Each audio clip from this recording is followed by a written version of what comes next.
খুব বেশি নয়, একটি মাত্রই বন্ধু থাকুক, যার প্রতি বন্ধুত্বের অধিকার খাটানো যাবে, যার প্রতি অবাধ বিশ্বাস রাখা যাবে, যে আপন মানুষের মতো মিশে থাকবে, ব্যক্তিগত জীবনে নাক গলাবে, কোনো সিদ্ধান্ত নিতে গেলে ঘাঁটাঘাঁটি করে দেখবে, ভুল ঠিক বিচার করে দিবে, যাকে আঁকড়ে ধরে বাঁচা যাবে, সুখ দুঃখ ভাগ করে নেওয়া যাবে, একসাথে 1000 মাইল অন্ধকার পথ পাড়ি দেওয়া যাবে, অমাবস্যায় পূর্ণিমার চাঁদের মতো আলো দিবে, যার সাথে মন খারাপ ভাগ করে নিলে মুখে হাসি ফুটে যাবে, যার সাথে কথা বললে একাকিত্ব ছুটে পালাবে, যার সাথে আকাশ সমান অভিমান করা যাবে, বিশাল পাহাড় সমান অভিযোগ করা যাবে, আবার অল্পতেই অভিমান অভিযোগ মুছে যাবে।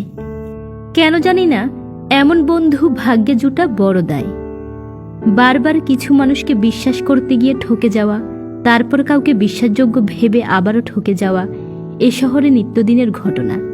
সভ্য যুগের মানুষ ভরসাযোগ্য নয়, তারা মানুষ বন্ধুত্ব, ভরসা, ভালোবাসা ধরে রাখতে জানে না।